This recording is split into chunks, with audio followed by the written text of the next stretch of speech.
Holidays get layered, don't they? I've always liked Thanksgiving, all of the founding myth, struggle aside. Mostly because it just felt like Sabbath writ large. How you got 2 days off and then still the weekend was just starting. And having been a city dweller, cities don't get quiet very often. A snowstorm, a blizzard in New York, or a long weekend. Everybody commanded to be closed, although now only for a day.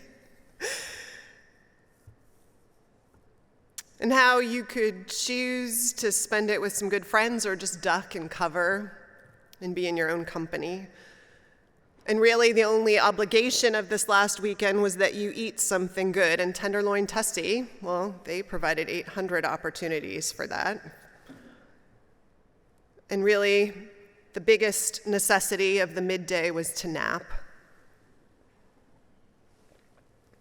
All this spaciousness and what comes in. Plus, it had this lovely backdrop to gratitude, to asking us to think of what we were grateful for. Years ago, when I was training for ministry, I was told that in church, but I think it holds in a lot of places, actually, maybe everywhere it should, that there were only two things, if you were a leader, lay or ordained, that you were allowed to really say, and they were please and thank you.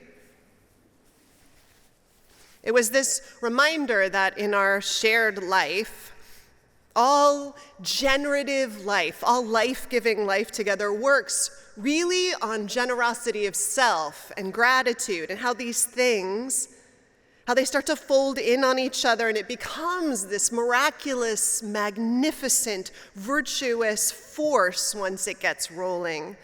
It's one example, I think, of the alchemy of gratitude, this force in the human heart that can turn ordinary people and communities into wildly generative, joyful, bold places. Places that shoulds and woulds and musts and shame and all the other motivators and money they can't ever get to. All this flight launched in please and thank you.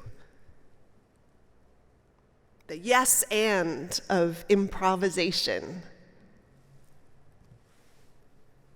How it unleashes risk, laughter, and how it is something we can cultivate too, thank goodness. I'm grateful for that. Indeed, I'm sure I'm not the only one who's noticed over the years how there are some folks, well, folks see life in such different ways, right? How there are some folks who can face similar disappointments and setbacks and struggles and illness even, and feel like they're deflated or targeted by fate, while others can just take it in their stride and see it as part of life's twists and turns. And some people point out all the ways life has failed them, and some immediately see all the people and ways they're carried through difficulty. Mari and I were talking actually about how my dad and uncle tell a story both about the same vacation. Ooh, but you wouldn't know they were on the same vacation. Now, mind you, I'm not saying that you and I were not allowed to grieve, and we're not allowed to name when hard things happen just how hard it can feel. I think that would be denying a piece of the truth. I think that's burying or dismissing real emotions. I don't think that's healthy. But to be able to see the things that come at us, the hardships, as more than hardship, that's the heart for me of trying to find and center in a gratitude practice, in a lens to see the world that feels so much more powerful. Appreciative inquiry, they call it in institutional life, to see what's strong and good and try and build on that. And then there was this week where the pandemic news is that there's this new mutation with 30 mutations on the central spike, what Delta had just a sixth of, that made it dangerous. And then last week's disappointing acquittal of the white terrorists' attack on a crowd of people. And even though this week we saw justice, I have to say it just recalled me to the news coverage, the layers of carnage, this beautiful man with his gorgeous smile, 25 years old.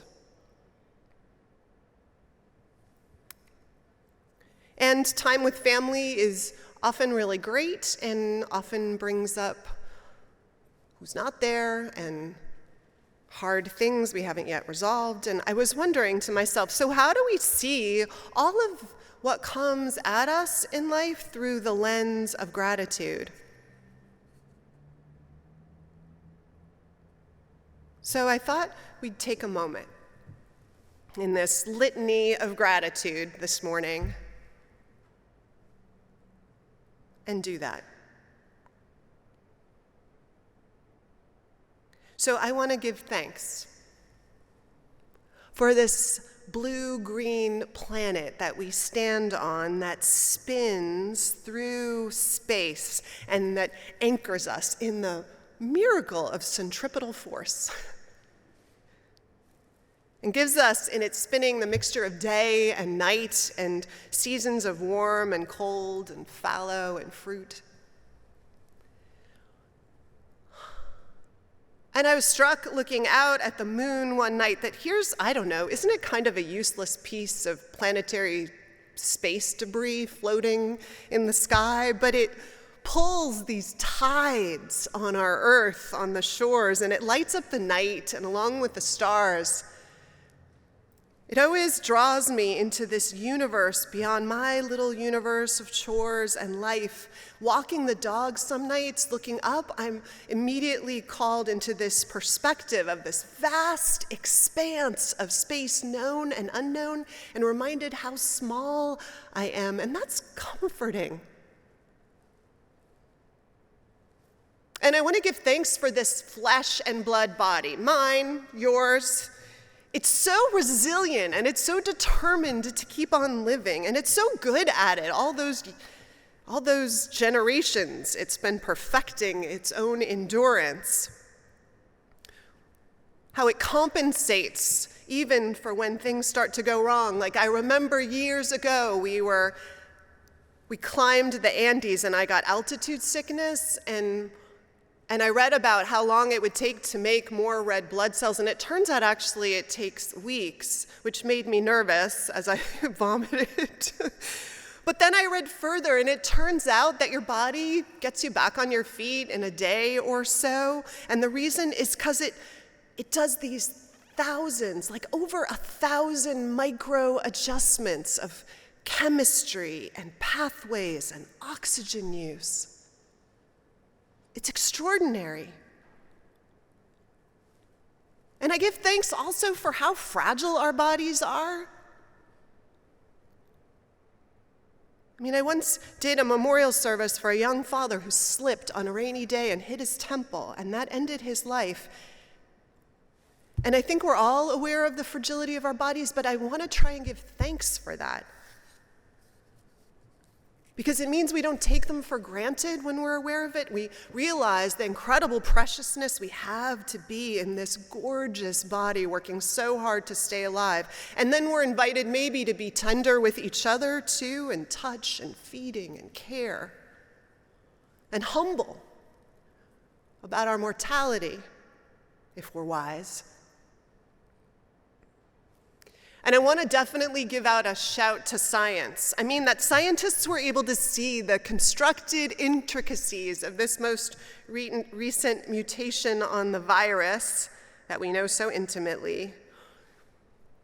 And that right now, there are all these folks around the world with their lab sleeves rolled up in night and into the night and through it, testing on what these mutations might mean for us. And then there are all these policymakers who are trying to set policy and healthcare workers so that it minimizes our vulnerability to it.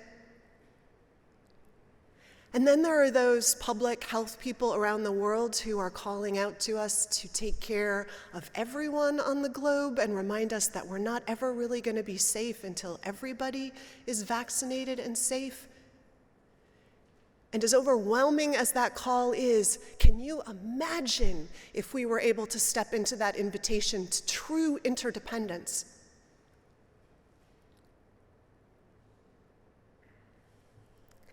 And for family and friends and for community, I'm super, super grateful. And I know in Thanksgiving, there's two sides often to the coin of family, and so I want to first say that I'm super grateful, and I hope you are too, for all the treasure that your families have handed on to you, right? All the wisdom that they passed on, all the coping mechanisms, all the love, all the courage, all the generosity, all the times they made you feel safe and loved. A lot gets handed to us. And there are often also some hard or hurtful patterns that get handed on too, and I want to give thanks for those. Like there's always some unfinished business of past generations that we're handed and asked to work through as part of this larger ancestral work of healing and wholeness, and that we're given some of it to do and can play a part in the work of human healing.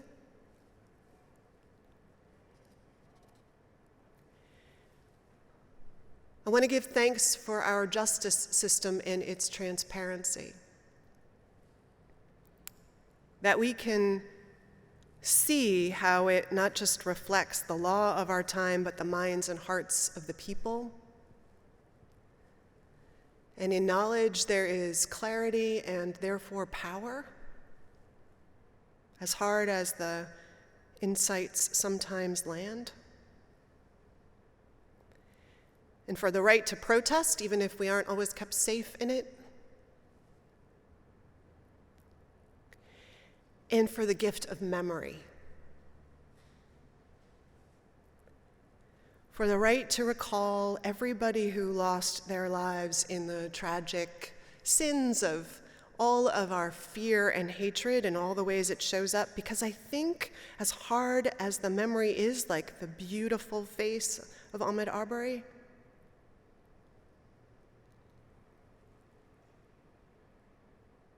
I think it calls us to the inescapable urgency to finish the work, which if we forgot, we could neglect and at great cost.